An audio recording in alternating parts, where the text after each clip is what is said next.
السلام علیکم ورحمۃ اللہ وبرکاتہ۔ آپ کا سوال اور شریعت کا جواب میں آپ حضرات کو خوش آمدید۔ حضرات، آج میں آپ حضرات کی خدمت میں اہم اور ضروری مسائل لے کر حاضر ہوا ہوں جن کا جاننا آپ کے لیے ضروری ہے۔ کیوں؟ اس لیے کہ یہ مسائل یہ ہیں کہ قربانی کے جانوروں میں وہ کون سے عیوب ہیں، وہ کون سی کمیاں ہیں جن کی وجہ سے قربانی جائز نہیں ہوگی، درست نہیں ہوگی۔ تو حضرات، ہم پوری کوشش کرتے ہیں کہ قربانی ہماری ادا ہو جائے، اللہ کے دربار میں قبول ہو جائے، لیکن حضرات ہمارے جانوروں کے اندر یہ عیوب پائے گئے تو پھر ہماری قربانی جائز نہیں ہوگی۔ اس لیے آپ حضرات مکمل ویڈیو دیکھیں اور اپنے جانور کے اندر چیک کریں کہ یہ عیب تو ہمارے جانور کے اندر نہیں پایا جا رہا ہے۔ تو حضرات، بغیر تاخیر کے ہم بات شروع کرتے ہیں۔ سب سے پہلے، ایسا جانور جو خنثی ہو، یعنی معلوم نہیں ہو رہا ہے کہ یہ جانور نر ہے یا مادہ، مرد ہے یا عورت ہے، معلوم نہیں ہو رہا ہے، تو ایسے جانور کی قربانی جائز نہیں ہے۔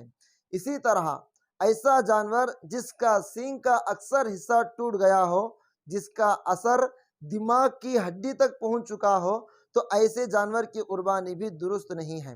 اسی طرح ایسا جانور جس کا دم کا اکثر حصہ کٹ گیا ہو، یعنی آدھے سے زیادہ کٹ گیا ہو، تو ایسے جانور کی قربانی بھی درست نہیں ہے۔ اسی طرح ایسا جانور جس کا کان کا اکثر حصہ، یعنی آدھے سے زیادہ اس کا کان کٹا ہوا ہو، تو ایسے جانور کی قربانی بھی جائز نہیں ہے۔ اسی طرح ایسا جانور جس کو پیدائشی طور پر کان نہیں ہے، تو ایسے جانور کی قربانی بھی درست نہیں ہے۔ اور اسی طرح ایسا جانور جو بالکل نابینا ہو، اندھا ہو، تو ایسے جانور کی قربانی بھی درست نہیں ہے۔ اور اسی طرح ایسا جانور جو لنگڑا ہو، یعنی 3 پیروں کو زمین پر رکھ سکتا ہو لیکن ایک پیر کو زمین پر رکھ نہیں سکتا، تو ایسے جانور کو لنگڑے پن میں شمار کیا جائے گا۔ ایسے جانور کی قربانی بھی درست نہیں ہے۔ اور اسی طرح ایسا جانور یعنی بکرا یا بکری میں 2 تھنوں میں سے ایک تھن کٹ گیا ہے یا وہ سوکھ گیا ہے، تو ایسی بکری کی قربانی بھی جائز نہیں ہے۔ اسی طرح گائے یا بھینس کی قربانی آپ دے رہے ہیں جس کے 4 تھن ہوتے ہیں، اس میں سے اگر 2 کٹ گئے ہیں یا 2 بالکل سوکھ گئے ہیں، تو ایسے جانور کی قربانی بھی جائز نہیں ہے، درست نہیں ہے۔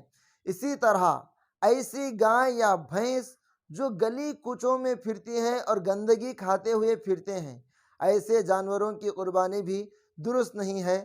آپ حضرات سے امید ہے کہ آپ حضرات کو ہمارے اس ویڈیو سے فائدہ پہنچ رہا ہوگا، تو آپ حضرات سے ادباً گزارش ہے کہ آپ اگر ہمارے چینل میں نئے ہیں تو آپ ہمارے چینل کو سبسکرائب کریں، لائک کریں، کمنٹ باکس کے اندر اپنے خیالات کا اظہار فرمائیں۔ انشاءاللہ پھر دوبارہ ہم دوسرے ویڈیو میں ملیں گے اور آپ کی خدمت میں ایسے ہی مسائل پیش کرتے رہیں گے۔ آپ حضرات ہمارے ساتھ جڑے رہیں۔ اللہ تبارک و تعالی ہم سب کو عمل کی توفیق عطا فرمائے۔ آمین۔ وآخر دعوانا ان الحمد للہ۔